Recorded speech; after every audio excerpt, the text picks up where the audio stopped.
No, one of my favorite lines from any movie at all for the opposite sex, because I think it can work both ways, though I think it works better when you're talking to a female, is I'd like to wrap your legs around my head and wear you like the crown you were meant to be. Oh. Just. What? Yep. Oh, dude, it's like one of the hottest things you can say when you're getting hot and heavy, man. Okay. Yeah. All right. Especially when your girlfriend's as tiny as mine was. Oh, my God. It's great. I can just imagine you're naked. She's wrapped around your head. You stand up. She hits her head on the ceiling. Because she's tall. Oh, my God. And she's just like, John. You're like, yeah, baby. Yeah. She's like tapping you. And you're like, yeah. She's getting whacked by the fan.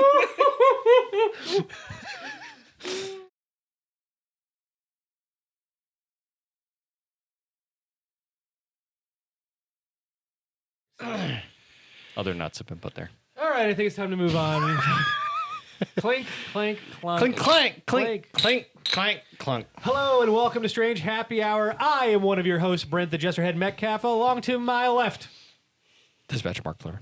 and my right, John Pettit, handsome John. fumbles, we call them. Each and every Recoveries. week, we gather here to talk to you about nerdy video game news as well as some very cool, exciting tech news. However, there's so much to talk about, we cannot cover it all, including things like Ash Ketchum winning the Pokemon League champion. That's right, folks. 22 years in the making, he made it. We can't talk about the fact that KFC is making a dating game where you get to date the Colonel. We also have no time to talk about the fact that GameStop has a brand new look that has been leaked via Facebook video from somebody in Middle America. It's almost like they can't keep their own secrets. But we do have some things we need to talk about. And we call those things here on this show The important. I was trying to find a way to say another like the, but I could not come All I out can of it. think of is like, it's a dating site, but he's like using you to gather like women to make a stable. I hope you learned the secret ingredients to his special recipe. But we're going to move on over sauce. to the dispatcher first to talk to us about some important news from a cell phone provider that many of you probably have. Particularly fruit-based Pears. tech provider. Android. No. Yes. Apple had their special launch event this week. Their keynote event is what they usually call it. For some reason, whenever they do these launch events, they don't call them anything particular. Like they have WWDC, which is their only like regular event, but then they just call them special events or keynote events whenever they do product launches. Which there's no standard like release date for these. It's fine. So anyway, big-ish news. Yet to be seen, of course. Pre-order sales right now for a lot of these products are already through the roof. Okay. So starting off, iPhone is always the first thing that's out. iPhone 11, iPhone 11 Pro, and the iPhone 11 Pro Max. The 11 is supposed to be sort of the successor to the 10R, which is like the base model, cheaper version, that kind of thing. Starting at $799. It's $699. Yeah. Then they have the Pro and the Pro Max. The Pro starts at $999. Pro Max starts at $1099. Basically, the difference is an extra camera with higher megapixels, that kind of thing. It's supposed to have more pro features and whatnot, plus different color schemes and the like. The memes are great. They are as soon as I saw it, I was like, this is going to be great. So my favorite thing so far that I've seen yet is D-Brand for their iPhone 11 skins, which is on their homepage. And supposedly they were going to change it because somebody put it there and it wasn't supposed to get released, but it did. The tagline that they put underneath their iPhone 11 skins is, cover your disappointment. No, wait, something else. I gotta find it. But anyway, That would be amazing. I love the Splinter Cell confirmed because it looks like the headlamp with the 3 cameras. I do want to say that I think it's a super smart note on their part. Cover your disappointment. That's it. Where they were like, you know what, we're no longer do this offshoot that is like the lesser value. You get the iPhone 11, and the iPhone 11 is the cheaper model. Right. Instead of calling it a special one. Exactly. Which, by the way, they are still selling the 10R and the iPhone 8. Of course, yeah. They got to keep selling like previous products better yet. There are still a lot of people who cannot get these gestures yet. So the iPhone 8 still has to be sold because some people still need home buttons. Yeah. Like older people anyway who want to use iPhones, that kind of thing. Like my grandmother cannot use the gestures very well. She does a lot better with a physical home button at the bottom. Actually, I prefer it because, well, I'm not going to talk about why I prefer it. But it just works better for me because it's illegal. There are different times where he's using a gesture with a different appendage that you would not expect. And I can't have it doing what it wants. His nose. Anyway, new iOS version, iOS 13 is coming out as well. The A13 chips are supposed to be in these, so of course, new high tech, quick processing, great graphics, blah blah blah. The Retina Pro display apparently is supposed to be one of the big key features here. Anyway, bigger color depth. Highest pixel density that I think they said that's ever been in the iPhones up to this point. Of course, on such a large screen. Like how can because the Retina looks gorgeous. So the thing is, Retina displays are effective on iPhones. Yeah. But that's because you physically can't get your eyeballs close enough to be able to see the individual pixels. You can't focus at that length. Well, okay, maybe a few people can, but iPads. I want to try. And monitors are big enough that your pixel density generally needs to be dense enough to a certain point that you're not going to see the pixels in between. But I don't understand why pixel density matters on a phone because the pixel density is already high enough. It doesn't matter. Yeah. But anywho, they already call them Retina displays for a reason because it's supposed to be the limit of whatever your Retina can distinguish. But beside the point, pro features, nice camera. Yeah. Supposed to be pretty neat. I think it just falls literally shows along the lines. Everyone who likes phones is a narcissist and just likes taking pictures of themselves. Yeah. The interesting bit for the iPhones is specifically the Pros is that there is a square, or actually all three lines have a square in the top left-hand corner when you're looking at the back of the phone for the camera setup, which is a bump in and of itself. But then each individual camera has its own bump from there. Yeah. So it's got a fairly deep profile then. 2 more bumps for each individual camera. So if your hand goes up to like the backside, it's going to get bumpy. Yes. It'll be a ledge, then another ledge, then like little so plateaus all around. So the total width of it's going to be more than what the X is, and no. So just the X in itself, it's going to have a deeper profile. Yeah. The 11s are going to be a little bit thicker anyway from that perspective, but not that particularly matters. It's going to be up and out of the way of your hand for the most part anyway. Would you say that you took a dump like a punk like the battle's on? I'm going to move on to the iPad now.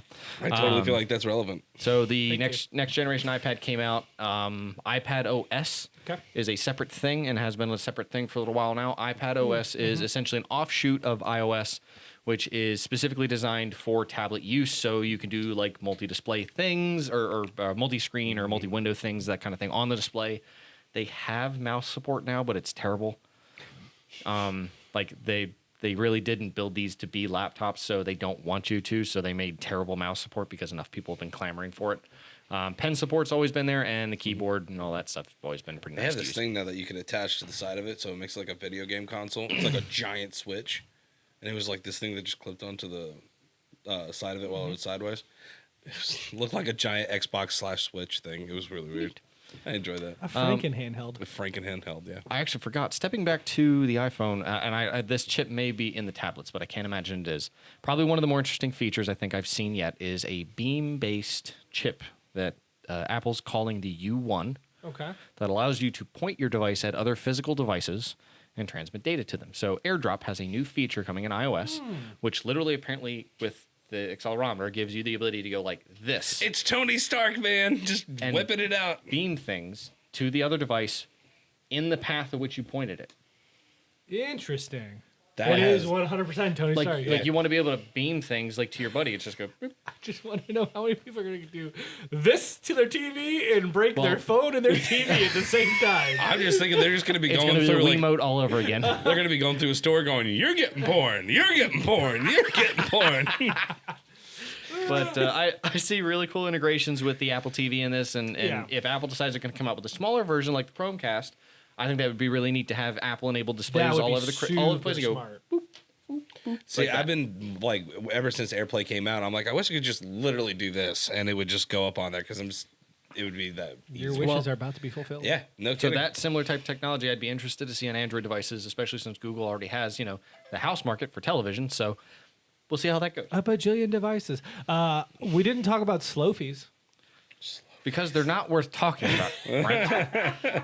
For that, you'll have to look at the video that hopefully the dispatcher put in the It's strictly for the description girls that around- get naked on Twitter and there's Instagram. the Verge article down in the description. It's strictly just for the girls that get naked on Twitter and Instagram.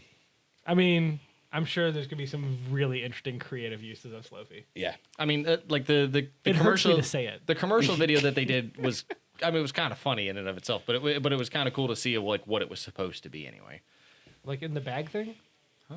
Okay, I'm thinking of something else. No, like the girl that's filming and her brother's like blowing a hairdryer at her, so like her hair waves, that kind of thing, and then suddenly it gets in her mouth. And she's like, oh, but anyway, so iPads, Apple TV Plus. Oh, okay. Apple TV Plus is their new subscription service. Yep. And if you didn't know, Apple has gotten into the market of video production now. Yep. And having an entire series, with you're going to know the name of the actor because I can't think of it, Aquaman. Oh, yeah, Jason Momoa. That's it. C. Yeah, C. S-E-E, by the by. Yeah. So the whole premise, of course, is that everybody's blind, and apparently some babies that are born have the ability to see whenever they're born, and like humans lost the ability to see a while back. Post-apocalyptic primitive times. Yes. So everybody watched the light and got blind, and now all the next generations Correct, able to yeah. see them. It's not even the next generation. It's like 6 generations later. Oh, wow. Some massive number of generations later or something like that. So they actually see it as heresy and try to kill the children. Yeah, they're back in tribal, nomadic, like Yep. moving around time. I mean, that's obvious. I mean, someone's different than you. Kill them. Yep. We've been doing that for centuries. I was gonna say sounds like every generation so far, all the way back. Like, Absolutely. but anyway, Cool. Glad we haven't Glad we haven't progressed. deviated at all. so Apple TV Plus is pretty neat. Consistency. That's supposed to start November 1st. That's not. They have a couple of other things. There was a show. What is it called? Morning. I think it's called. I don't want to say Morning Glories because I think it's a different show. Morning Wood. That's Morning not it either. It's got After. Jennifer Aniston in Pill. it, along with a couple other famous people. It actually looks pretty good. Where she takes over as a daytime talk show host. Could be interesting. It looks somewhat Interesting. like a mix between like comedic flair of Newsroom, but more dramatic take, and a little bit more of Less- a like less- corruptive. Less comedy, more Yeah, serious. But it's definitely gonna be more of like these aren't good people type deal. Like it's definitely bad people involved. So Brent Interesting. likes shows like that. I really do. You should so watch. He Succession. gets off on. If you don't watch the Succession, cutthroatness. you're messing up. You should. I'm going to. I'm going to Oh, watch it's it. so good. But probably I'm the not best. going to enjoy it like you did. Okay. But anyway, probably the best description I've seen of this so far is that the Apple is trying to be more like HBO than Netflix because that was what Yes. the initial comparison was Yeah. Netflix. But they're trying to be more like HBO where it's fewer quantity, better curation. Though. Correct. Now the subscription is going to be for $4.99 a month. Releases November 1st. If you purchase a current generation or a new generation of Apple device, you get 1 year free of Apple TV when it comes out. That's smart. Yep. 1 Absolutely. year free, but it's going to be $4.99 a month for your family subscription. Yep. Yeah. Like- up to 6 people. I think so. Yeah. Yeah. And what was Weird it? The that next. he knew that one fact. Actually, no things. Thanks. It's just I funny. freaking know He's things. talked this entire show. I drink you're and I just know like- things. you're That's like, what I yep, do. Okay. Yep. And he says family, but you're like up to 6 people. Been waiting all show for that one. Whew. He's been repeating it to himself in his head. over and over again. He's gonna say Up to it. 6 He's people, gonna up say to it. 6 people. Family I'm trying subscription. to. I'm still thinking about how they're gonna make Jennifer Aniston relevant again. I mean, I don't think she ever wasn't. There's a new relevant. generation that's been around for Friends now. No, that's it. Moving on. No, I mean, this is really interesting because I like your comparison. I think the comparison of being it only for, or like aiming for that HBO style Yep. makes a lot of sense. I'm still curious to see, like, A, is this only on Apple products? Are they going to release Yes. this? See, and that's the other Yes. thing is like, It's through the Apple TV app, which, by the way, you can actually sign into your HBO account on Apple TV yeah, Plus. that was going to be, we were talking about Or that. Apple TV, the app. So Apple TV, the product, is one of the devices that can use Apple TV, the app. Someone really did well naming those things. But Apple TV will allow you to sign into your other accounts, that kind of thing, but then you can use them on every single one of your Apple devices. Yeah. Without having to sign in again or ever do any of that. Like you sign in your device and it attaches everything. So suddenly you've got your MacBook, your iMac, your iPhone, your iPad, whatever, that kind of thing that can all access the same HBO accounts, your Apple TV Plus, the whole deal. Which the only reason why this would even be a success, even in thought, is going to be because all of the stuff that we use, how much of a market share that Apple has, would actually make this relevant. Oh, absolutely. Yeah. But at the same time, when I think of, oh, you know what? I'm a little cash strapped. Do I want Netflix or do I want HBO? I'm going to go with Netflix. One, I feel like I get a better round of what I'm looking for on a day-to-day basis out of it than I do HBO. Not saying that their content Yeah. isn't great because it is. But it also costs $5 more and all that other stuff, whereas this one doesn't. So it would be a lot easier of an impulse to be like, I don't really need to get rid of it because it has enough. Yeah, or better yet, But they still need to make it towards it has enough, and as of right now, it's but not see, great. the other thing too is it's $5 a month. Like it becomes the last one you want to trim because it is as cheap as it is. Even if it has enough on it, which right now it really doesn't. No, of course it doesn't. I think it's a great value add, building an ecosystem. We're going to talk a little bit more about this because there's more from this conference here for users. I think it is a missed opportunity to not open up your market outside of that. And I think that's true for pretty much every software that Apple develops. Yeah. And we can talk more about that. Last big piece was the Apple Arcade. Yeah, Boom. buddy. Which interesting Yes. because You're not excited for Frogger? yeah, I would be, except I don't own an Apple device and I literally can't play it. How does it suck to suck? Yep. That's how I feel about Apple TV. Like our Apple, whatever, TV Plus. Apple TV Plus, yeah. Again, great value adds for your ecosystems. You But wanna play it now? if you leave if Sorry, you you're stuck with only your other one. open yourself up to your ecosystem, you naturally cap what your profits can be. Like you naturally cap what capabilities you're able to.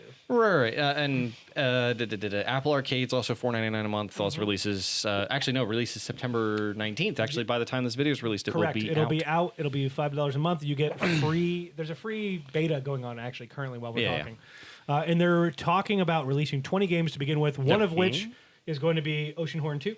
Yep. Which is a really cool game. That Just play Zelda. It's okay. this looks like a different game than Oceanhorn 1, which was a blatant copy of Zelda, but still very good. Yeah. So I was giving crap on Twitter. I must say, you were really aggressive on Twitter. Like you said that tweet, I was like, hot damn! Like, did I upset him? I don't understand what happened. I was waiting for it Damn to is be not like, a cuss word. No, it wasn't. Okay. oh, I marked it on screen notification because I'm going to throw the tweets up here. Oh, okay, good. Yeah. I Anyways, was waiting for it to be like, you need to calm down, dude. This is public. Okay. I almost did message you privately, like, did I put your Cheerios this morning? Like, what the f? That's a cuss word. There's a couple other games in there. Sayonara, Wild Hearts is coming to it. There's this Frogger, like 20 games for $5 is cool, but my confusion is who is that market share for? Yeah. Kids. Like, oh, dude, all the kids. It is, but I don't know. Looking at how my sister is raising her Yes, I kid, do, actually. she's getting raised with an iPad in front of her. This kid is 4 years old, already knows how to search things on YouTube that she wants, knows how to make a playlist on YouTube so she can save it for later. I mean, she is literally one step away from being able to write her own words to basically find whatever she wants. See, what I like about the tail end of our generation as far as like having kids is like I feel like we've seen the atrocities of other parents now Oh, who have 100%, yeah. who don't know anything about the technologies that have just let their kids run rampant anyway for Gen Z, like that Yeah. just can play on the devices as much as they want because they have administrative access and no monitoring. So That won't be the case for our children. Oh, if no, we no, have no. them. I'm gonna have network lockdowns for my children. They're gonna hate me. Yeah. No, Why is my iPad not like everyone else's? I see this as an interesting point for Daddy what you're sucks. talking about. This is you, Daddy. This is the new Wii. This is exactly what they're aiming for. They want to be the new Wii, where it's in every living room that has an Apple TV. It's easily accessible. Yup. And it has games that anybody can play, However- parents included. Would you like to know the easiest way to do that? Come on with a small device and don't make me pay $300 or $200 for an Apple TV. Correct. I think the other thing too is that a majority of those games aren't I shouldn't say majority. Like what they've shown, I'd say at least half of them require a controller, which means you have to purchase something outside. Apple themselves are not developing a controller, as far as I know, so you have to buy a third-party controller to play them. If they even make Like it. yet. Oceanhorn I is one you can't play on your iPad. You have to There's have a no controller. touch controls at all built into it. Oh no. If you're playing Not- if you're playing on phone and tablet, yes, there are touch controls. There have to be. But Yeah. There's I no way would they can get imagine, around the that. idea is I that don't these think games so. can be played on every platform. Like they Yeah. can be played on your iMac, your MacBook, I'm your telling you right now, iPad, your I have iPhone. seen multiple previews where we had to use a controller to play this. Now that could have been the preview session. That could have been where like it was unplayable with the touch controls, and so we had to use a controller. and that's my point. Yeah. Is I don't think that's my concern. I guess is there's a majority of or there's a large swath of games coming out that appear to require some other peripheral that you have. What to have. device? I mean, like the Apple TV, I would understand. You need a controller. Oh no, for it they were 'cause playing there's them no on input. iPads with controllers. Like they were forced to do at this event. They sell them. Like I said, I mean, unless the I went to beta the of the Apple game store. only They have supported a controllers. built-in controller that Oh, goes no. onto it. No, they're playing Xbox 360 and PS4 controllers. Xbox One and PS4 controllers. I'm just saying That- there is one available. Yeah, Honestly, that's even funnier to me. To be that's honest. what I'm saying is Apple doesn't have their own controller. It's all third party. So therefore, in order to play these games, Yeah. You have to buy a third-party controller. Like Google went through the experience of even designing and developing their own controller and selling it. Apple, you can do the same. Yeah. You got enough money, trust me, for the R&D. I mean, I You're went giving to this the stuff Apple away for Store and $5 bought a a controller month. for it, so I don't know if it was theirs or maybe it was third it's a party. third party, I think is what it comes down to. It's just a weird... I didn't find them selling a lot of third party stuff inside an Apple store. No, they don't. It's a So weird space. was it not an Apple product with just a shell name? Well, no, that's the point. Is that Apple doesn't sell non-Apple products. They only sell Apple products, and the idea is that it if was you in the Apple store. But that's the thing. If you're using a PlayStation controller or something, or an Xbox One controller, that's Bluetooth based. You can use that on anything. I can use you on anything. You're like a Greek I didn't salad. mean to burp in there. He's busy. I was trying to kill the air. Like a Greek salad. You're like a Greek salad. That's why I'm pork right there. But as far as control devices go, I mean, you could put anything else that has USB or Bluetooth anyway to be able to control these games. But I'd be kind of interested to know why there wouldn't be touch interfaces for these. I mean, unless just at the Apple event they didn't let you use the touch devices for them. Probably because people might have gone through the iPads and tried to tinker with them a little bit more, that kind of thing. Well, too, and I mean, there might be a lot of the games where it's like, hey, this is friendly for all of these iOSs except for this. Done. And you have to play this on the Apple TV only, maybe. See, I didn't hear anything about that being exclusive to any device. The whole point of Apple Arcade was that you have the portability to go from device to device. Save state. You can go take it mobily, and you want to come home, play it on the TV. You're good to go. Yep. And it all comes from iCloud. These are all third-party controllers, and it's from the Apple shop itself. Yeah. Yeah. So. Oh wow, it is on Apple Store. Yeah. That's why he said that. I'm like, I'm super confused. It's either one or the other. Yeah, I was like, I know for a fact they have not designed. There have been mock-up and rumors of them designing a gamepad, but there's yet to actually have them sell one. Okay. That's what you were talking about. Was the game controller for iPad Air, the side clip thing that looks like the Switch. I assume that they will. It's like $100. This is called the Horror Pad. Why would they sell anything on their store called the Horror Pad? Horror Pad. HoriPad is what it is. Yeah, Hori's a game accessory company. HoriPad. They make accessories for Nintendo Switch. Yeah, they make accessories for. They're the ones that made the D-pad correctly because Nintendo was incapable. Anyways, it is an interesting step. Once again, another value add for your community. I think it is a lost opportunity to have it not only have it locked to your Apple hardware. Again, I understand why they're doing it. Their goal is to get people to move over, and if you increase that value add, you might be able to move them. I just personally, as someone who has these technologies, who has the money to do so, it's not enough. I don't care. No, I don't either. Yeah. Personally, it's not enough to get me excited. Like, oh, Frogger in a new way. Like, it's supposed to be something that's like kind of. It's the only one that really got me interesting. If I wanted to play, what was that Hearts one? Sayonara Wild Hearts, which is on every other platform. Yeah, I mean, I'm going to play that on s- Switch more than anything else. If they still sold an entry level device for me to be able to get in like an iPod Touch. Yep. If they still sold an iPod Touch that I could get in, I could play think some of these they're bringing games that and all that back. stuff. They talked about it, but I can't imagine it's actually going to be worth anything now. Because why would you have that and your phone? I think it works really well. Kids. Yeah.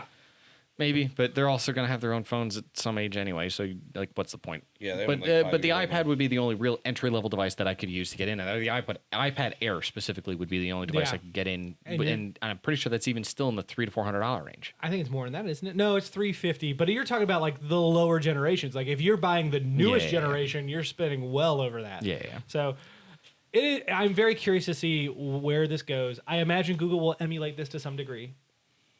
More than likely. I think they're too busy. They're too busy doubling down on game We streaming. got Stadia. We got Stadia. I think they're too busy Yeah. doubling down on Don't that. think they care. That they would even give a crap about doing Yeah. that. Which is That's another smart. reason why you were talking earlier why Apple hasn't tried to transfer platforms. I think it's because their only other real competitor is going to be either Microsoft or Google. And to be honest, I don't think they feel like picking a fight with either of them right now. No. I think it would be smarter though to future-proof yourself in the sense that this is also future-proofing. I think this is smart where you have this $5. I think it's you the have room to enable- grow for Well, later. so the if other- it How is there room to shows grow, promise. because you're literally. If you're not going to do it on an Apple device, why the hell would you do it on an Android device? Because it's cheaper for you to just go ahead and buy it on an Android device. Like I own an Android phone. It's going to cost me $700 to move over. not as a to brand new Fire. product because you're going to want people to transfer at least over to the. It's like, oh, I could do that too. Well, I might as well just go with the Apple. I was on the fence anyway, and now I can play games on the go like this. Oh yeah, cool, Yeah, done. You'll get some people, but I still think you're limiting yourself to what your hardware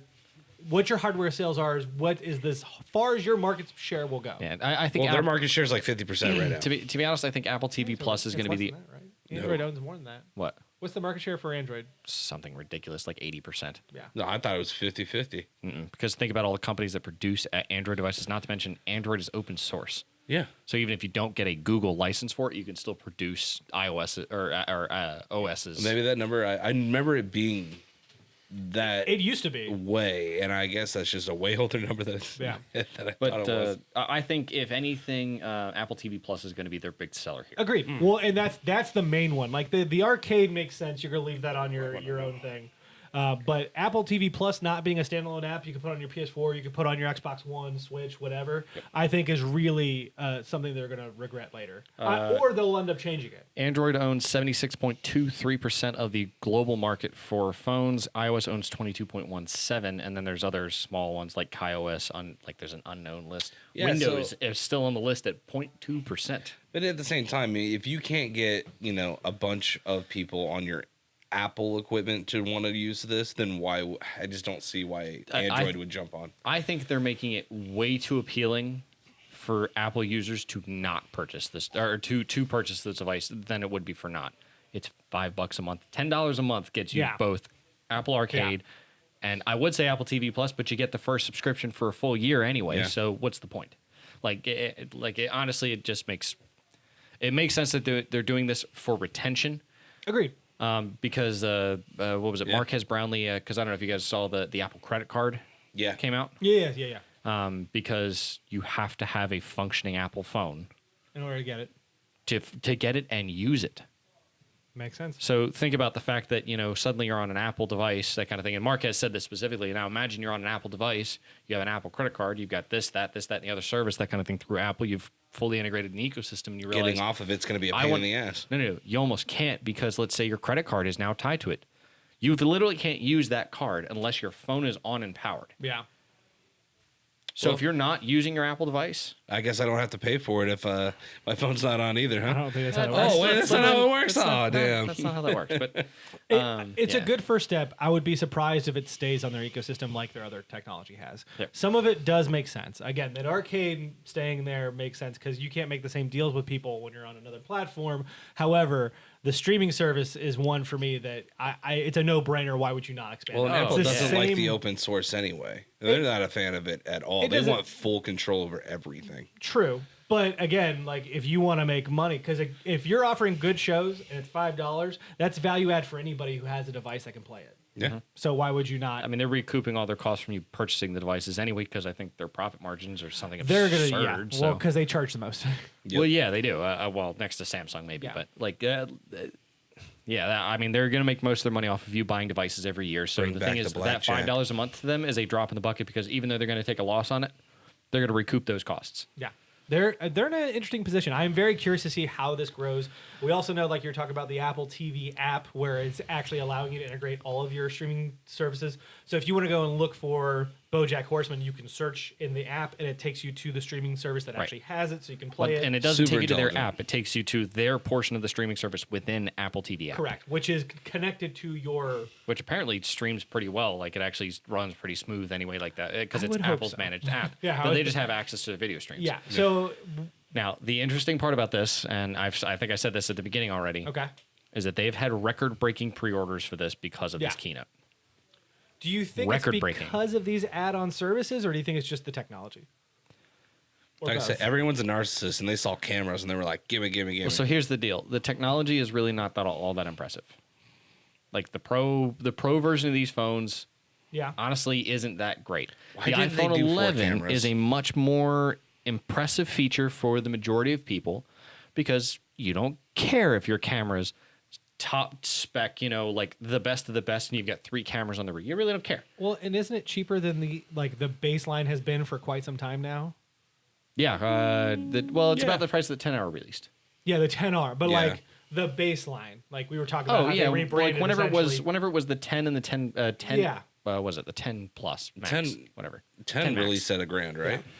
Yeah, that's what I thought. It was they were over grand. It was like $1,000 and $1,100. See- Actually, which is what the Pro and Pro Max are now. So I'd be really curious to see if there's a little bit of psychology here where people are looking and going, "Oh, well, I could buy the base iPhone now cheaper than last year." Then hell yeah, but I'm gonna what's spend. the memory on it? Yeah. 'Cause, Oh, like, I've got an iPhone 6 and I'm going to upgrade now because this is cheaper. Sure, and I can get better specs. Which, of course, just Was that for the is it technically 64 saving gig? you money? You're still spending money. You're still giving them money. Yeah. Or better yet, you're financing it or going through their upgrade plan every year. So which a particular person in this household It's does. like a But buy one get one half off. I'm saving money if I do that. You're spending money. you're still spending money. that works. You're still spending Call money. it psychology. Yeah, You buddy. check your bank account when it's done. There's still less money in it. Yeah. Those coupons didn't pay for themselves. Oh wait, Well, they did. John over here has an Apple device, so he can tell us how it goes. Yeah, next year. I'll say I'm interested to see what happens. You're not gonna see. I honestly, I'm not interested at all in I- any of these any of these applications. So the only Apple device I'm particularly interested in is the new iPad. But Yeah, even then, Because he's a narcissist and has a new camera. who cares? dude, I'm sorry. Why would you not put 4 cameras on that? It was a box. Like, why didn't they just make it a triangle then? Like, it just It looks should have been at awful. least 7 cameras. Yeah, We're moving I on to know. our next topic of the show. One for every Get- type. You got get one the- for get the video, new- one for noir. If you want 7 cameras, this go to one's the for filters. go to the new Note Fold Yeah. or Samsung Fold. yeah, of The, course. the new Rip it out. the new refresh of it. Anyway, 12 cameras. We're going to jump from one conference to another over across the Pacific Ocean on the same coast, different coast to coast. Coast to coast, baby. Was the Tokyo Game Show for 2019. Tokyo Game Show is a very interesting game conference because it is press and sorry, there was like dust all over this thing. It's annoying me. Press and consumer facing, but unlike the other shows, like we already covered E3 and Gamescom this year, there is no keynote, big like hullabaloo. Like we're gonna throw everything we can at it. They just have a lot of time slots that they fill up with random developers. So this year, Sony, surprising no one, filled up tons of slots, even if it wasn't them trying to push it. We got over an hour's worth of Death Stranding gameplay. cool. Which we got to watch downstairs together Yep. a little bit. I was just curious of your guys' thoughts, seeing what you did of the I game mean, itself. So we talked about this downstairs We whenever did. we watched it a little bit. Very good looking. Yeah. Very, very good looking. Very cool structure, very cool configurations, and honestly overly done and in depth. But honestly, I like the fact that it goes to the next step of like, we were talking about, Norman Reedus punching a baby. So Yeah. check out the video. It's great. Yeah. But I think the control structure, whenever you get to the scene where he's in the boss fight, just looks really sluggish. Yeah, it's a very bizarre Like situation. he has all this crap on his back. Now, Still granted, this continues was a to specific build for this presentation, so there might have been issues just with that. Well, maybe, but like he's still carrying all the crap on his back. Like they could have shut up. Okay, you're getting into a boss fight. Set everything down. Then use the exoskeleton legs or whatever, to like be able to jump around, do all kinds of crazy stuff, fight this thing, instead Yeah. of just chuck grenades at it for like 20 minutes. And even at one point in time, he actually detaches a little cart he has. So you're like, oh, you're gonna have some stuff, just not everything. Like, yeah, Well, and he he's picked it got back this up little, later. the little hover cart or whatever. Oh my gosh, I'm still running around with this hover cart on my back. Oh my gosh, I'm so and it's gone. Oh wait, I could do that. Why wouldn't I do that? I felt like the value of it that you're going to get is going to be the time taken in your journeys. It's very much like a journey-like game to me. It gave me a lot of thoughts of Spain when we walked across Spain, like thinking about your shoes and thinking about your pack and balance and stuff like that, and Having to entertain picking the baby. how you're going to attack the land. Like you're like, oh, this is going to be my path, and like seeing the way they did the waypoints. That was really cool. I like that a lot. Yeah, where you can build your path out waypoint by waypoint, and it built the path. Yeah, it literally draws a line on the ground for you to show you where you need to go to the next It's a waypoint. game that I am personally gonna love watching you play at certain times and watching him. I'm gonna find the highest point you can for me and take a pee for me, Oh, it'll happen.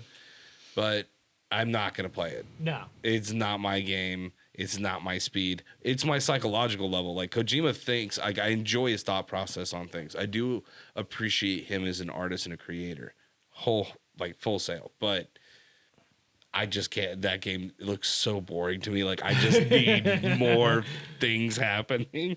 Though I did like the boss creation. Like, I thought it was cool. But, like, it just seemed like it was overly easy. And I don't know if that was the setting it was on or if it was meant to be that way. So that way he could just continue without having to worry about the difficulty setting kind of thing. And dying and then having to start over and that being a pain. Well, but that was also the day one video, technically, wasn't it? Yeah. Yeah. So it was like it was very well constructed. It was purposefully edited and designed in a way in which we could see everything. Yeah. So Right. And I mean, that was the idea, was that like it was supposed to be, I guess, pretty easy just to showcase it. Yeah. Because the other thing he mentioned, I guess he said at one point, was that they didn't want to show off too much. Correct. Or give away anything. So I guess that first boss fight doesn't really explain anything. So Well, and he also did point out that the game has difficulty levels, so you can adjust it however you want. There's even essentially what they're calling a very easy mode for movie viewers, because he basically wants this game to be explored from everybody and anybody who is interested in it. So if you don't want to challenge at all, you can play on that. If you want to challenge, you can ramp See, it the up. thing to me is it's not about the challenge. It's literally that just the idea of being a mailman with a baby strapped to you and then having an acid trip in the middle of it at some point in time. Yeah. It's just like whatever to me. honestly, sounds like a great recipe for success. Yeah, I am very interested to see how this game turns out, because I think that there was a ton of hype. Obviously, I mean we've talked about this game on numerous shows. There have been so many trailers talked about. Hideo Kojima is an industry icon, so of course people are excited about it. Yep. I don't think this is the game that half of those viewers were expecting to see, and I'm really curious about sales. I think sales are going to be high. I just think people aren't going to be as satisfied with it, but they're not going to be angry with it either. I think that's probably a good assessment.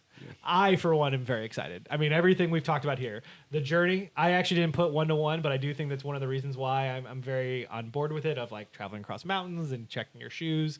Some of the combat sequences, though limited of what we saw, have me excited. It reminds me of Metal Gear Solid 5, where there's a little encampments you get to go and invade. See, Love that part stuff. actually did. I was like, oh, okay. Yeah. And I was like, I'm a little more intrigued. And then I saw some of the fighting, and I was like, it's super passive.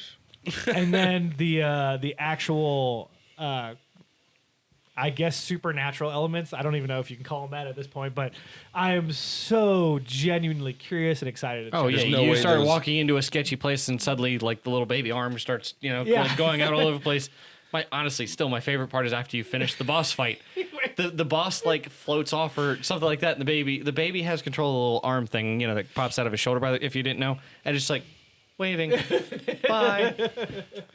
That was amazing. There's some social elements too. Like again, the movie, the video is 49 minutes. It's in Japanese. IGN apparently has been working with a translator to get it, but it's very difficult to do. And I went with IGN because they had the most succinct video up the earliest. So therefore, that's what you get to watch. So hopefully we'll get some more out of it. But there was definitely aspects of like being able to leave items behind and people could utilize them, pick Or them dropping up. an item and another person could just find it. Correct. Even in combat, it looked like people were able to help. So Yeah. we'll You're see. still interested to see how that works. I think it's more of a donation thing where it's like, hey, would you like to help this person? Yeah, sure, give them this. Well, and then all of a sudden they have them throwing it. You're not actually in the game. Like, you're not going into their game and throwing it to them or anything. But I mean, think it's a lot more passive. than he that. has talked repeatedly that this game is all about connections. It is a strand game. So we will see what those connections look like. I'm curious myself. There's no way that those things hanging off the ghost aren't umbilical cords. Oh, they totally are. That's the whole point, though. It's like that symbology of strands connecting us. Symbology. The symbolism. Thank you for carrying that while I had to dip down and open a beer over here. Not a problem. There are 3 videos. I actually created a YouTube playlist. It is in the description just above Mark that's slowly rotating around because nothing is ever certain. There are 3 videos. Floating with an umbilical cord somewhere Correct, behind somewhere us. behind us. There are 3 videos. One is an actual briefing video that basically explains what Sam Porter Bridges, the main character, is going to be doing. There is a video that's 40 minutes long on the core gameplay while you're out in the open world, and then there's a 30-minute video of the different things you can do inside of your hub world. After that, of course, the Square Enix dropped a huge plethora of news on Final Fantasy VII Remake. Once again, Looks very good. 49-minute trailer. Another trailer showing off the game, and then a 15-minute gameplay trailer. So there's lots of stuff that You can watched find there. all 49 minutes. didn't You you? better believe It was worth the watch. I mean, it was really nice to see a lot of like real gameplay, not choreography gameplay. It It got me intrigued a lot more than any other Final Fantasy I've ever played, except for the one I watched you play. I think it was 12. One day I'm going to climb over that 13. wall. It's 13? And it's going to be glorious. It was 13. Yep. No, I, for one, am incredibly excited as a fan who has grown up with said games. There was a lot of worry because as we move into the modern age, a lot of things that were okay even 10 or 20 years ago are seemingly not okay today, which, you know, everyone has their own opinions on it. However, that is the case and that is the world we live in. So as we move forward, there are certain things that happen, like Final Fantasy VIII was recently released. One of the main summons has essentially just a crotch of feathers. And in the game, like in the new release, they covered it up with like wings, and people flipped out because they were like, "That's censorship." And I was like, "It's literally like a maybe." You're going from pixel art to this. Yeah, You're going to have a little bit more It's leeway. like a 5-second clip at Oh best. my gosh! You reduced her boob size. Yeah. What does that have to do with anything? Once again, why does that there's- matter? They don't look like balloons anymore. They're doing it themselves, and it's not even regionally based. It's actually the whole game, so that's not really censorship, but we don't have to talk about that right now. So the fact that they're including all these weird things, like in the trailer, you can actually see there's a spell called Frog, which turns you into a frog, and it turned him into a frog with a little sword on his back. I fucking love it so much. He's excited. They're obviously going no to way. include the cross-dressing game, which is very exciting. There's a sequence in the original Final Fantasy where Cloud cross-dresses, and you have to do prompts to try and get the creepy guy to choose you. The guy or with the one pedo of- stash? Yep, or one of the other two girls. And so the fact that they're including that, and hopefully you get to sway that conversation, has me so jazzed. I hope they kind of remove the sequence that happens in there's The like rape. yeah, yeah. Where you go to a spa for men who wear speedos and are very muscular, and you go into the tub and you pass out and you wake up and your butt hurts. Yeah, that's in the original game. That probably doesn't need to be in there. That can probably be removed. What I kind was of joking. I games didn't do you know that. play? That is Wow. Guess that right on the button. What kind of games? This is Japan, bro. Final Fantasy VII is one of the weirder Final Fantasies because it has this odd juxtaposition of like super serious world ending. The main character's traumatized. Like he has he's traumatized multiple now. personalities, and then hey, you can turn into frogs and you have to cross dress. It's weird. Ah, And so get- anal get rippage. raped I'm in going to the be butt, pooping apparently. pancakes for a week. But they're maintaining all of that, and that makes me very excited. So Yeah, absolutely. and the core gameplay looks fantastic. The fact that you were interested has me excited Yeah. because you've never been interested. Stay I was tuned. interested in 13 for a lot of the same reasons, though. Okay. Stay tuned to Happy Hour after that releases to find out apparently if the rape is still there. Oh, we'll let you know. Yeah. Wink. I need my phone. Where is my phone? You threw it on the floor on the Did I right. really? Okay, yeah. You were like, I'm done with this. Apparently not, because I needed to look at my playlist. Those are my notes. Well, there was also Ease. Ys 9, which I'm incredibly excited about. Ys is a Yeah. older Japanese franchise that has been around since the late 80s, early 90s. Yeah. And this one will be on PS4, Switch, and PC. It is very more action-based, and because they're using stronger platforms, they actually get to do some really cool stuff. And like world traversal, open world elements. I'm very, very excited for that.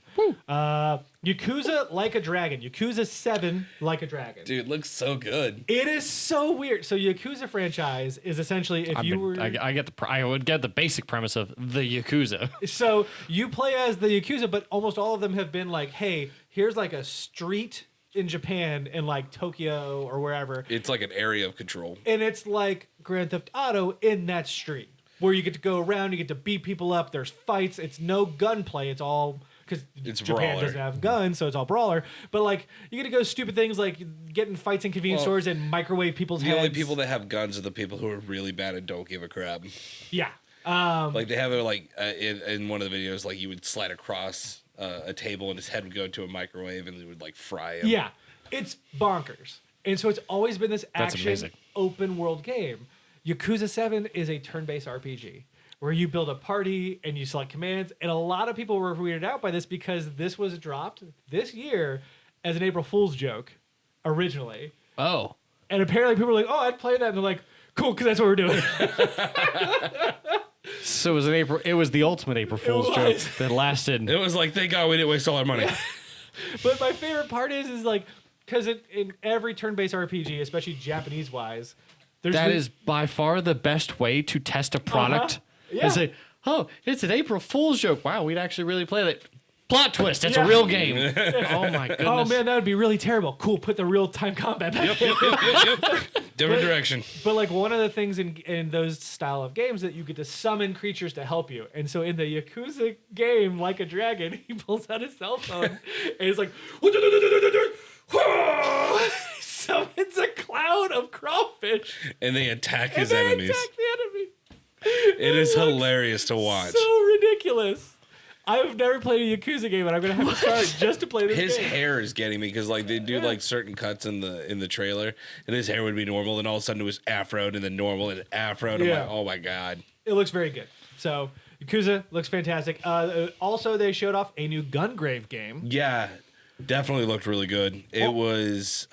We'll find out. Yeah, all the CGI trailer yeah. looks great, but we'll find out. Like I'm not too hopeful. I saw the VR. It was not great. Like Gungrave's an anime that John and I really like. Yeah. The Neo 2. This was teased months ago, actually, but Neo was the Japanese made by Team Ninja. It's very similar to Soulsborne. This is a sequel. People are very excited about that, so it looks good. People are excited. Kingdom Hearts 3 Remind DLC. You better believe this guy's excited for it. I don't know why. I don't need to go into more than that. Did you played him that game, didn't you? You better believe I did.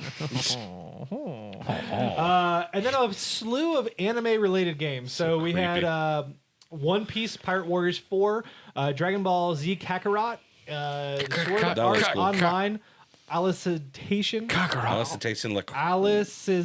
Alicization. and then Fairy Tale. Now, the only reason I'm skipping over these rather quickly is because we really didn't see a whole lot in these trailers. They were almost all revealed trailers. I'm very excited to see what these become. Notoriously, anime games are either you really like that style of game or you don't. Yeah. I usually don't, but we shall see. The Dragon Ball Z one specifically has a lot of promise. Yep. Tales of Arise, which is the new Tales game, looks actually spectacular, and I'm not even a Tales fan. A Castlevania mobile game. Yeah. This is a weird one where It didn't even look all that great to me. Like, I mean, I get if you're a true Castlevania fan, I know that you're probably going to enjoy it, and I'm totally down with that. It's just not my cup of tea anymore. I moved on. I think it's super bizarre that you would want to do a action platformer game where you want that precise control on a touchscreen. Like, I just don't get it. You don't have that kind of precision control like you'd want like that. I mean, like physical tactile buttons and joysticks are going to give you that. It looks like it was haphazardly thrown together, and it just doesn't look good to me. Like I could barely play shooter games like that. If you're trying to give me a precision platformer, like no.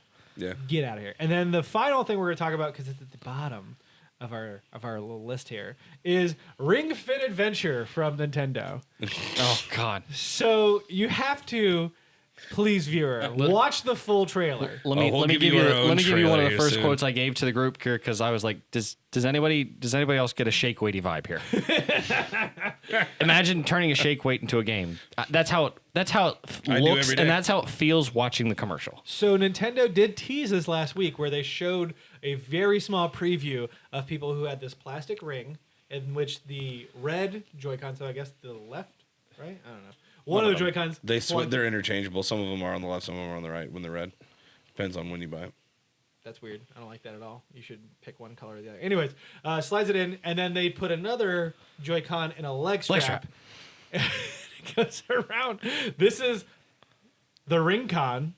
The leg-con. This is the leg strap. The leg strap, because it's very creative. Because it doesn't click there's into a specific anything. It just lays on your leg anyway. There's a specific inflection, and they say leg strap with the same inflection to make it sound fancy. Ring-Con. Leg strap. The way that they were just like the word and the phrase and the inflection don't match. But anyway, there's no way those people were not. So this is an adventure game in which you are going to utilize both your leg movement and your arm movement to attack, to move, to traverse. And to be fair, the gameplay itself actually looks kind of fun and interesting for an exercise, kind of thing. Honestly, it's actually a pretty neat idea. But it looks ridiculous. It looks ridiculous. I would rather play Spark or I agree with that Beat entirely. Saber. Like you're not going to get me to get that for that. You hold the ring and you run in order to move your character, which I was like, I'm all about exercise. I don't want to fucking run. I really don't see I don't It's see literally kids wanting running to in play place. that. That's literally what you're doing. I mean, that leg strap is there to identify that you're running in place. I think my favorite part is the woman on the thing was like, you have to run to move, or you can run faster. And she just high steps. She's not even running faster. She's just moving. But that moves from one cutscene to another. Yeah. One cutscene, she's the character's running. The other one's going upstairs. But she was talking about how you can run to move faster, and then she's going upstairs high stepping. I'm like, that doesn't even correlate to what you're talking about.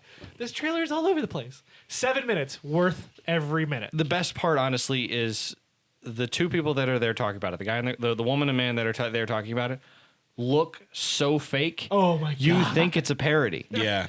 But it's legit. Yeah. It was almost gross. It was like Stepford Wife level. The key here is the price, because one, they're going to bundle it, guaranteed. Yeah. So if it's $60 for all of it, I'll drop the $60 and we'll do a video. If it's more than $60, we'll The negotiate. video is going to be X-rated. I'm gonna have to just blur the entire screen for like the whole time. John and we're I are doing it. thinking of 2 separate videos. But that's it for Tokyo Game Show. Different size rings. There was plenty of other games announced. There's lots of other talk. They showed off Vanillaware showed They off both their vibrate. game, which I'm very excited about. 13 Aegis Rim, that didn't really coincide very well with what he's talking about.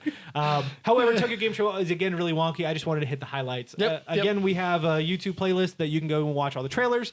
There's a lot of cool stuff in there if you have any interest in Japanese specific games. So. Yeah. Hopefully, we'll see a review on that here soon. Oh, there will be some reviews on some of these games very soon. Moving on to our final. That is not coming any sooner than the release date. I don't know why I alluded like I've got an in. Wink. Once again, I winked over here. Yeah, right, dude. For those who can't see, he winked with his left or right eye, but pointed with his left eye. On to the final topic. John, you're going to talk to us about Borderlands and some shenanigans with the reviews. Yeah, I'm usually when especially a large company like Gearbox and 2K, anything that's 2K Studio, you would think that they would give out their reviews pretty steadily. They want to get the news out. They want the marketing, pretty much the free publicity. But in this case, it was a little weird. That is a Velociraptor, if you didn't know. You might have heard the Velociraptor downstairs. We apologize. They didn't send out review codes this time either. Instead, they set up Epic accounts for certain reviewers to have access to preloaded Borderlands 3 on there. Accounts? Accounts. They had a lot. They were given access because Epic to probably doesn't have the code structure yet to say, here's your review unit. Yeah, it was that to me was one extremely worrying. One, you could only review this in PC. Yeah. And that, I'm hating on Epic more than I probably should. I think that's more along the lines of Epic was like, 2K, why don't you set up those accounts for reviewers? Yeah, but I still feel like that was too pushy, especially since it was being released on PS4 off the bat. Like, there's no reason not to. And it would have been a lot easier for the reviewers. So from my understanding, and we are not journalists here, so we have no actual... We just talk out our ass all day. I do believe that any publisher is allowed to give away whatever codes they want, and typically what happens is they pick the most popular platform. So yeah, but they didn't. I mean, they totally snubbed Kotaku in this instance. Oh no, I agree 100%. There's tomfoolery here, but I'm talking about when you're talking about the structure of like, hey, you need to review this game. We're gonna hand this game. So if it's a third-party game, let's say Ubisoft would more than likely hand out a PS4 code because most of the publications they're handing it to are console purveyors like IGN, Kotaku. Like they handle console gamers as well as PC, but mostly console gamers. It probably depends on what game. Like if you're going to hand out Siege, you're not going to hand out PS4. Correct. You're going to hand out PC. You would hand out PC. So it really does come down to the circumstance here. It is very bizarre that they wrapped this not just on PC only, but strictly under the Epic Store, and not even with the newest build, from my understanding. No, it wasn't even a complete build, and the problem is they first gave off. And they're like, "Oh, by the way, this is going to be buggy." Oh, so that literally just this defies, is the first off the that review. Literally just code. defies what I said. What I was thinking. I was like, oh well, I mean, actually, that makes most sense. They can literally patch it on the fly while they're playing it if they really wanted to, that kind of thing, and they just have to drop and restart the game, that kind of thing. If they come across something and need it fixed.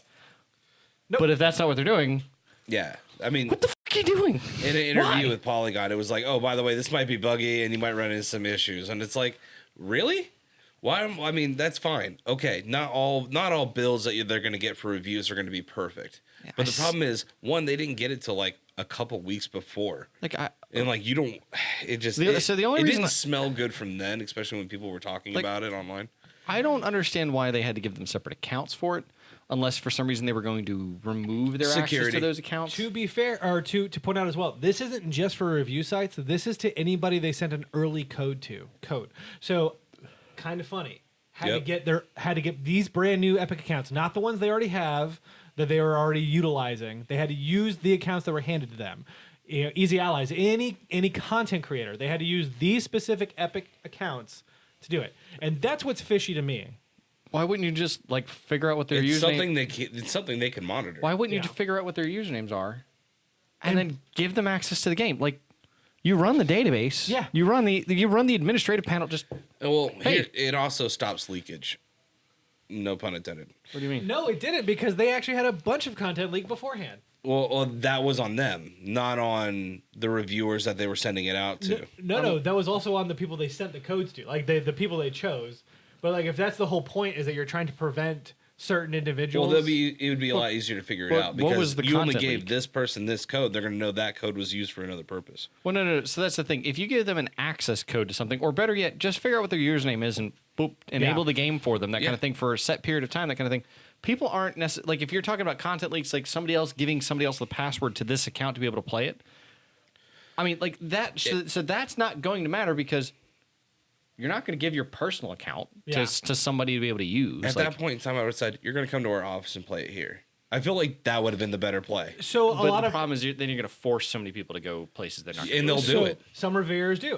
When Metal Gear Solid 5 came out, actually, they actually had they call them review events, where they say, hey, you're coming to LA, you're going to be here for 5 days, and you're going to play this game. And that's not if they went unheard of. to that extent, sure. Yeah, I get that. But it's what's weird about this is it just feels nefarious from the top down. So the fact that you can't use your own account, a lot of people pointed out, like, maybe it's just that the Epic Store doesn't allow sharing of codes. I don't know if that's the case. I'm pretty sure you can enter codes in the Epic Store. So I'm pretty sure you can. That doesn't seem to be the case. If nothing else, again, somebody else can go in the database and go boop. It seems to be that whether it's a control aspect, whether or not this is just them trying to earn an extra dollar because Epic's pushing it, regardless of the situation. See, that's what it feels like to me, and it just didn't work out well. But at the same time, like, there was an obvious stance, like, the game wasn't ready, and they were pushing really hard to get it done. Which means you hurt yourself in every regard. Like, if you give out a poor build to reviewers and your score goes down, that's on you. Yeah, but the problem is the score. And the other thing that's fishy with me is that with all these issues, and I'm running into issues with the complete build, and I can only imagine what they ran into. How are you going to give an honest representation of what that game is on any review? I mean, they literally had people lose 6 hours of progress and had to start from scratch. See, that's 2019 in a nutshell, though. Like, that's not exclusive to Borderlands 3. No, I agree with that. Control had that same issue with reviews recently. But it's worrisome because as we were playing multiplayer, like when it was just me and Brian, it was a little sluggish. It was fine. We're playing with 4 of us. It was like just going into the menu and trying to go to maps was like a solid 10-second adventure. See, and I don't know. And I'm like, this is awful. I'd be curious to know why that is, because I feel like a lot of people are going to blame it on Epic. But unless 2K is literally hosting this on Epic servers, it's not an Epic issue. It's a 2K issue. Absolutely. Oh, yeah. It's 100% on 2K. But the problem is that everyone's going, it's because it's on Epic Store. No. That literally has nothing to do with it unless 2K is hosting this on Epic servers, because let's say they signed a deal with them, which could be a thing. It's possible, but I'm not sure, simply because they host Borderlands 1 and 2, which are both online multiplayer shooters on their own servers. Yeah, they do.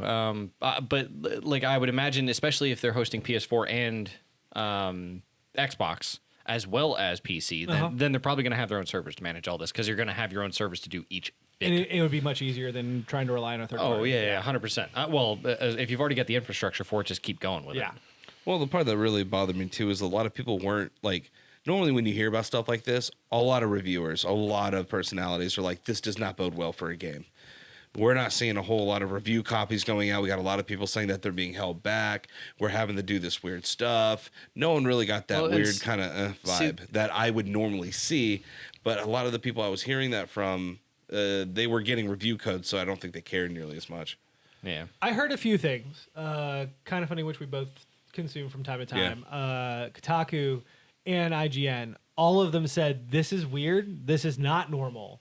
Does this bode ill for the game? Not necessarily. Does this bode ill for like how reviews work? This can. Yeah. Because, I mean, if you're not on Epic's good side now, too, does that mean that you're not having access to it on top of having to go through another publisher? I mean, part of it is you're giving I think them Kotaku just made a lot of waves this past year. Not just past year, for decades now. I would say a lot. Like this past year's been a tsunami. Yeah. Well, part of it is you're giving it bad taste in the mouth from the rip. Oh, 100%. Yeah.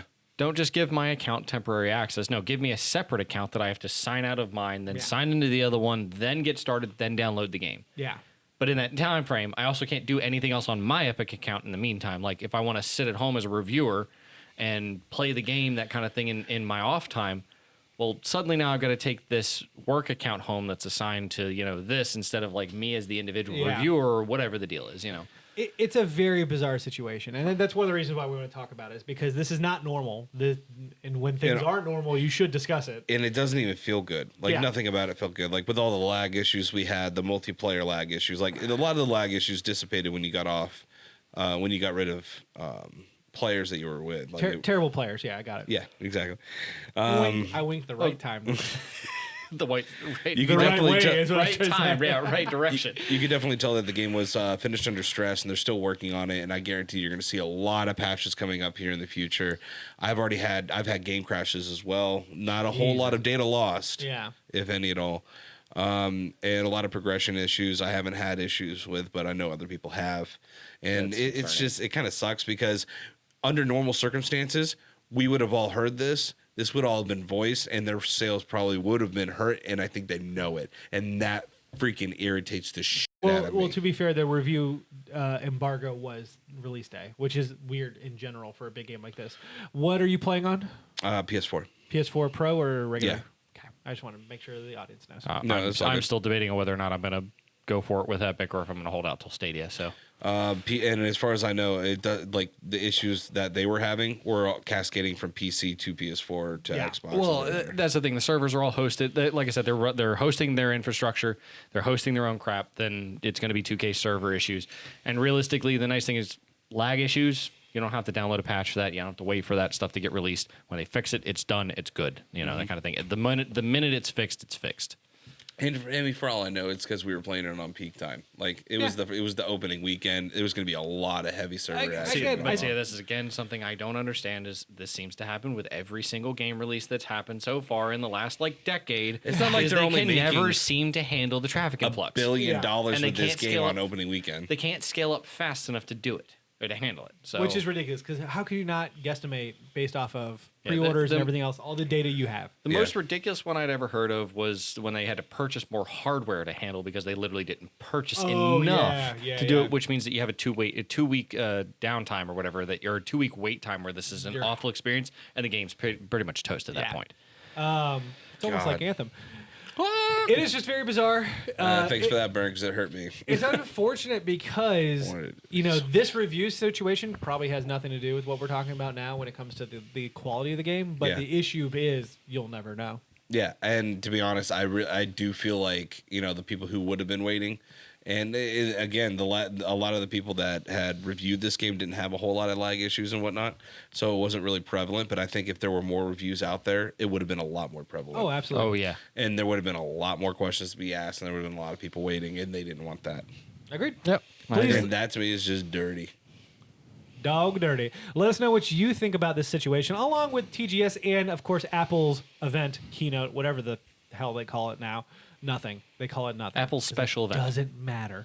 In the description to the right of John, and eventually it's going to make its way up to me before the end of the show. So make sure you are keeping your eye. Probably going to attack him and consume him under the. And this is where I space out. But now I think it's time for last call. Last call! You don't have to go home, but you can't stay here. We have only 2 minor shout-outs, but of course they're part of our network, so we have to talk about them. First, I'd like to talk about our boys Predator 4010 and Michael Keppley, also known as the Tumbleweed himself. Tumbleweed. They're working on a show called Co-op Crew. This is a show that we will be rotating various casts around here on the Strange Gaming Network. Yep. It involves 2 people or more playing together on a game. This one, of course, is A Way Out. They have done 2 episodes. I think they're on their 3rd right now. First of all, we're playing A Way Out separately. Yeah. We'll let you know about it afterwards, and we can maybe compare notes with someone who lives in this house. Secondly, wonderful game to watch people play because it's a very interesting game and how it handles co-op. So watching the two screen because it's two completely different stories that just happen to interact and bump into each other. It's great. So good. It's fantastic. Great. So very well done. You will find one of those videos in the description. You'll have to follow through for the rest of them until we create a playlist, of course. And then, of course, we need to talk about a streamer of the month who is Resilience. We're halfway through the month, so please don't forget to go and see him. He's on Twitch playing lots of classic WoW, RESI1IENCE. There's a link in the description as well. Please, if you are part of Amazon Prime, feel free to sub him for the month. We would like to advocate, if you have the free sub or you feel like actually subbing your own money, to do so, because we have a lot of streamers here and we're trying to bolster them so that we can build the network. It all comes around. I'm sure he's already reached the level of Leroy Jenkins. I hope he just screams Leroy Jenkins the entire stream. I do just too. nothing but that. That'd be great. And most times I have a question of the week, but this week I forgot. Just kidding. The question of the week is going to be really short, kind of. Maybe we'll find out. What is your favorite outdoor activity? His is masturbation. What's yours? Mine is a two-way tie because of the fact that there are two separate activities that I prefer to do. One Sex of which and masturbation? is golf. Surprisingly enough, we actually played golf yesterday, which was wonderful. Awesome. I don't know. It's my grandfather and my father used to take us out. There was one point in time where we had 4 generations of people playing golf. So it was my great-grandfather, my grandfather, and my dad, and then me and my brothers, which was amazing. So I always enjoy going to play golf. I'm terrible at it. I don't take it seriously. I always have a good time, have a drink, smoke a cigar. It's wonderful. Yeah. The other one's hiking. I love hiking. And I think that's one of the reasons why I like open world games is that level of exploration and finding new things. But I adore just getting on a trail, whether I know it, whether I don't, and just going and figuring out a way. Let me see if I can find this river. Oh, I hear a noise that way. I'm gonna go see what that is. I see this over in the corner.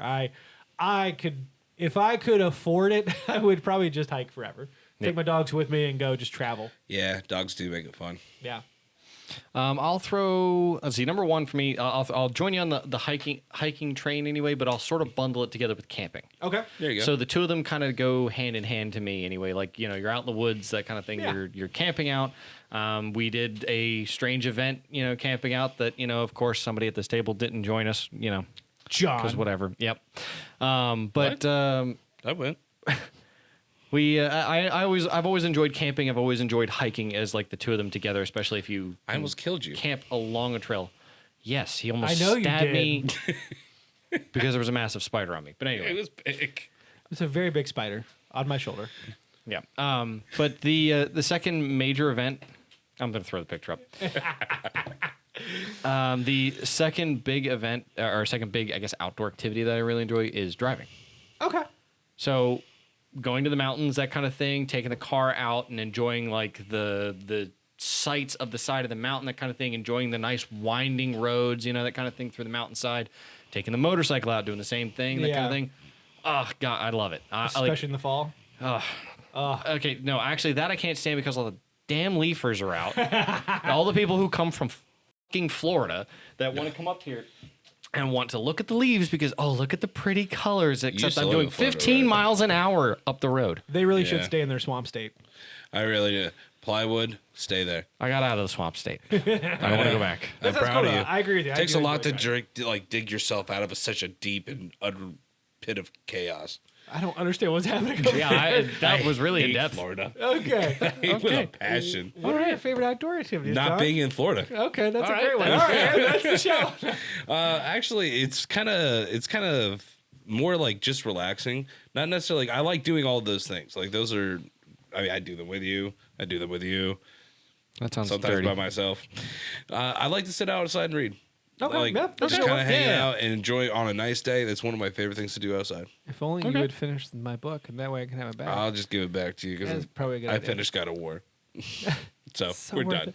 All right. Anyways, please let us know what your favorite activity is to do in the great outdoors. Again, it can be whatever you feel is an outdoor activity. And of course, we'll be here next week to talk to you about whatever hits our fancy here in the important news of the week. But until then, cheers. Cheers. Totally meant to talk about